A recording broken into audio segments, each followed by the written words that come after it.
Olá, queridos e queridas, como é que vocês estão? Espero que estejam bem. Antes de começar o vídeo, eu queria avisar que hoje não vai ter salve, já que não tô com muito tempo para escrever uma cacetada de nomes. E agora, bora começar essa bagaça, antes que eu comece a enrolar demais. O que teria acontecido, se eu fosse para o mundo de One Piece? Episódio 6. Alabasta. No episódio anterior, o Usopp acabou me acordando com um grito dizendo: Terra avista a área, e logo todos nós avistamos um país desértico logo à frente, e a Vivi disse que era Alabasta. A história continua, com o navio de Luffy se aproximando aos poucos de Alabasta, enquanto que Vivi pensava sobre a segurança de seu pai, já que ela sabia que o Mistério Zero estava em Alabasta, e que ele estava tentando tomar o poder daquele país. Mas nessa hora, para surpresa de todos, surge um barco meio estranho que vem na nossa direção, e ele tinha a forma de um cisne, ou um ganso, sei lá, só sei que era uma ave branca. Ao chegar perto do Gongmeri, de dentro daquele barco sai um homem no mínimo peculiar, e entra no Gongmeri dando um pulo de bailarina. E esse homem usava roupas cor-de-rosa, uma quantidade excessiva de maquiagem na cara, que fazia ele parecer um tranca-porta, e uma roupa bizarra de bailarina. E logo aquele homem se apresenta a nós como Bonkrei, eu acho que é assim o nome daquele viado, e assim como na história original, ele vira amigo da tripulação de Luffy, e mostra o poder da sua fruta. E em um certo momento, Bonkrei diz que iria ficar com a mesma cara que eu, mas quando ele foi tentar imitar a minha cara, ele acaba falhando miseravelmente, e fica com uma cara bizarra, me fazendo ter um pouco de raiva, enquanto que o próprio Bonkrei pensava: Ué, como raios eu não pude me transformar nesse cara? Será que ele tem algum tipo de Akuma no Mi especial? Quer saber? Deixa isso pra lá, eu devo ter errado na hora da transformação. Após isso, Bonkrei se despede dos chapéus de palha, e os mesmos vão indo em direção a Alabasta, e no caminho, Usopp entrega a Nami o Climatext, e todos fazem um X no pulso, com exceção de mim, para evitarem que o Bonkrei os enganasse, se disfarçando de algum deles, já que ele era da Baroque Works. Ao chegar em Alabasta, Sanji diz que faltavam suprimentos no navio, e que eles deveriam procurar comida em algum bar. Ao andar pelas ruas, todos compram roupas adequadas para aquele lugar, já que era extremamente quente naquele país, e também para que os membros da Baroque Works não os reconhecessem. Mas quando todos compram suas devidas roupas, o Chopper me pergunta: Ei, por acaso você não sente calor não? Tá fazendo mais de 50 graus, e tu até agora nem suou. Mas aí o Bunny diz: Ô meu querido amiguinho Reina Falante, você já se esqueceu que o Poseidon tem poderes de água, e portanto, ele não se desidrata no calor. Mas aí o Zoro diz: Ô cara, cê sabe que tá chamando muita atenção com essa roupa toda aberta no peito, e esse tridente aí na mão né? E aliás, por que você fica balançando esse tridente pra cima e pra baixo o dia todo sem motivo nenhum? Daí eu digo: é pra meter no cu dos curiosos, e ficar balançando pra cima e pra baixo dentro.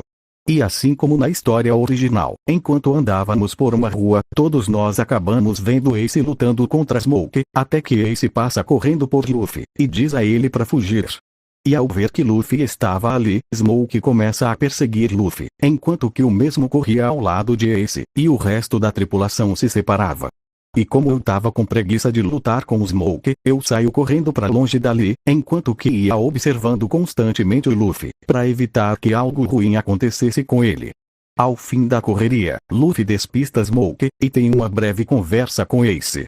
Após isso a história segue adiante, com Ace saindo do país, e no caminho destruindo 6 navios da marinha, de uma maneira muito mitosa. Enquanto isso, todos nós nos reunimos novamente após a correria, e Vivi diz pra gente ir até a capital de Alabasta, e que era lá que o Mistério Zero provavelmente estaria escondido. Após isso, tudo segue como na história original, com a gente andando pelo deserto, indo em direção à capital, enquanto que várias coisas ocorriam, das quais eu perderia muito tempo falando, e por isso, irei logo pra parte que é interessante. Após vários eventos, sendo estes o encontro com piratas do deserto, lutas contra criaturas gigantescas na areia, e uma rápida passadinha em Yuba, que por sinal eu usei os meus poderes para criar um enorme lago de água naquele lugar, para que aquele velhinho não precisasse ficar cavando solo dia e noite. Luffy e seu bando se encontram com o exército rebelde no deserto, e da mesma forma, os Chapéus de Palha meio que passam a noite com eles, enquanto que os mesmos contavam a Luffy e seu bando sobre o que a Baroque Works fazia naquele país, assim deixando Luffy ainda mais motivado a libertar aquele país do controle do Mistério Zero. E no dia seguinte, os Chapéus de Palha voltam a andar rumo à capital, enquanto que por todo o caminho, eu ia lançando água em grandes crateras, para assim criar mais oásis para aquele país. Chegando ao seu destino, Vivi vai até o palácio do rei, seu pai, para ver como ele estava, enquanto que os demais Chapéus de Palha andavam por aquela cidade, até que eles avistam de longe Smoke Tashig, eu acho que é assim o nome daquela menina que acompanha o Smoke. Daí por diante é tudo igual à história original, com o rei sendo sequestrado, e o Bontrey se disfarçando dele para provocar uma desordem no reino.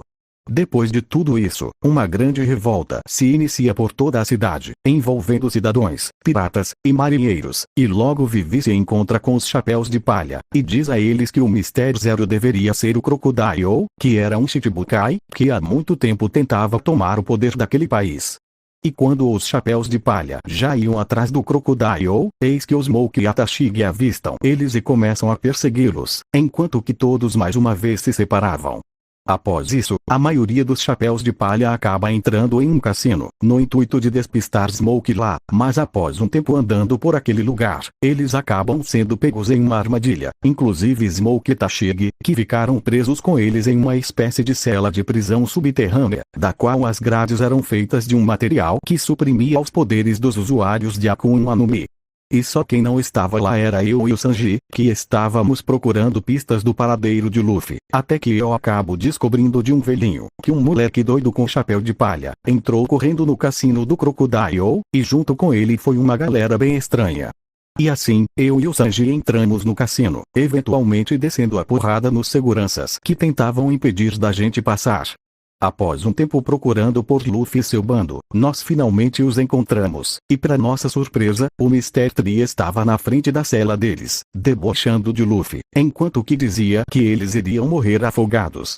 Mas nessa hora, eu simplesmente me aproximo da cela onde o Luffy e os outros estavam, e golpeio as grades com o meu tridente, fazendo assim com que a porta da cela acabasse sendo destruída.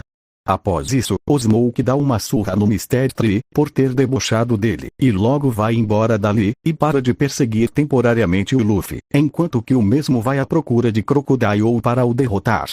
Mas eu rapidamente impeço Luffy de ir atrás do Crocodile, porque era mais que óbvio que ele iria tomar uma surra imensa de um Shichibukai. Daí por diante é tudo igual à história original, com os membros da Baroque Works se deparando com os Chapéus de Palha, e cada um deles tendo uma batalha.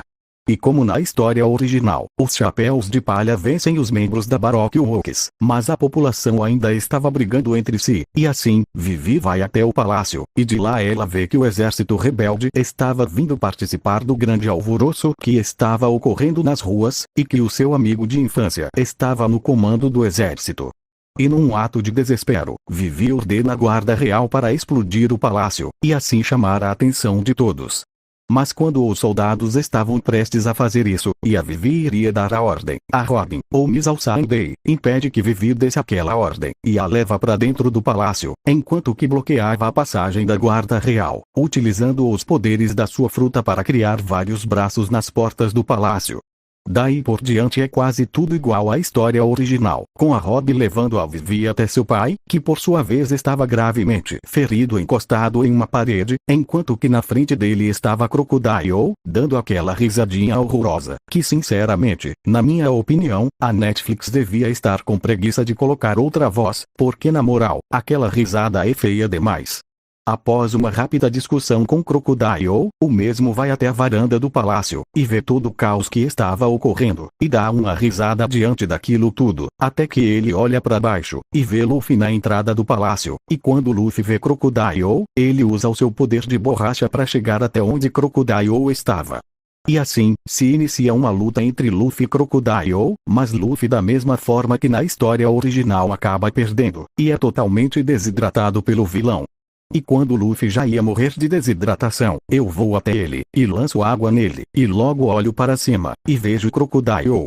E só de olhar para Crocodile, eu acabo recebendo todas as informações sobre a fruta que ele comeu, inclusive sobre a sua fraqueza à água.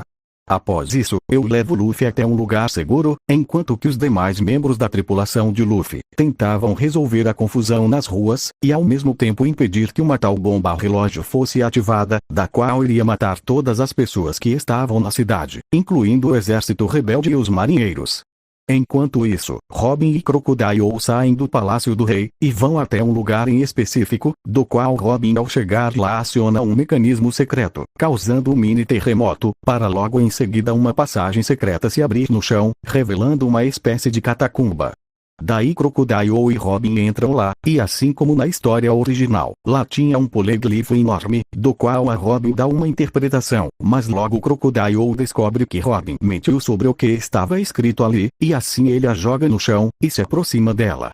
E quando Crocodile já ia matar Robin, eis que ele é atingido em cheio por um mini tsunami de água, e a uns 10 metros dele estava eu e o Luffy. Flashback com: eu estava levando Luffy para um local seguro, mas no caminho ele diz: se eu não puder derrotar o Crocodile, e libertar essa nação das garras daquele cara, eu não posso ser o rei dos piratas. Após Luffy falar isso, nós sentimos um mini terremoto vindo de um certo lugar, e já imaginando o que estava acontecendo, eu pergunto ao Luffy: tá a fim de ter uma revanche contra o saco de areia? E o Luffy diz: claro, tô doido pra encher a cara daquele bicho feio de porrada. E assim, nós fomos na direção que o terremoto havia vindo, e encontramos a passagem secreta aberta no chão, e vimos o Crocodile prestes a matar a Robin. Flashback off. No momento em que o Crocodile vê o Luffy, ele diz com um tom irritado, por estar todo molhado: chapéu de palha, é hoje que você morre desidratado, você e esse seu amiguinho aí de lança. Mas nesse momento, eu apareço atrás do Crocodile dizendo: é tridente, seu animal de tetas. E assim, eu dou um chutaço no Crocodile, fazendo ele afundar em uma parede, e ficar um pouco ferido.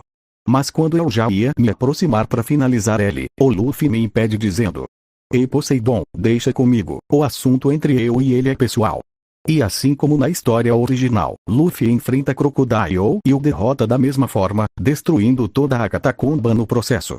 Depois dessa luta, Luffy da mesma forma sente o efeito do veneno de Crocodile, mas a Robin logo dá o antídoto, fazendo ele melhorar. Após isso tudo, Crocodile é preso, os chapéus de palha conseguem resolver o problema da bomba, e tudo segue como na história.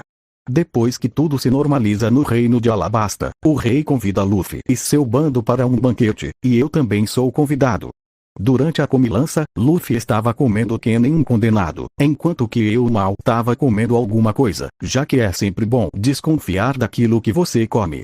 Após o banquete, o Luffy faz as mesmas coisas que na história original, e convida a Vivi para o seu bando, e depois de muita enrolação, quando todos nós já estávamos indo embora de Alabasta, a Vivi avisa a eles que Navon iria junto. E da mesma forma que na história original, aquela marinheira ataca o Going Merry, usando o poder da sua Akuma no Mi para tentar prender o navio. A diferença aqui, é que antes do navio ser perfurado, eu faço um mini tsunami, que acaba destruindo metade do navio da marinheira, assim fazendo ela recuar, e levar o seu navio para a praia. E com isso, Bon Crane não teria sido capturado pela marinha, e teria apenas dado um oi para mim e pro Luffy. Já em alto mar, a Robin meio que invade o Going Merry, e diz que queria fazer parte da tripulação do Luffy.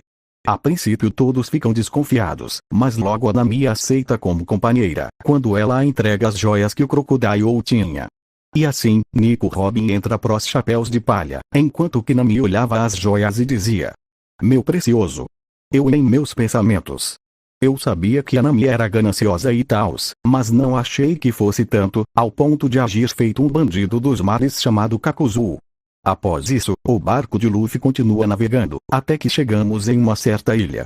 E o vídeo vai ficando por aqui, um amém ao Deus Jabiroca, e até a próxima, amém.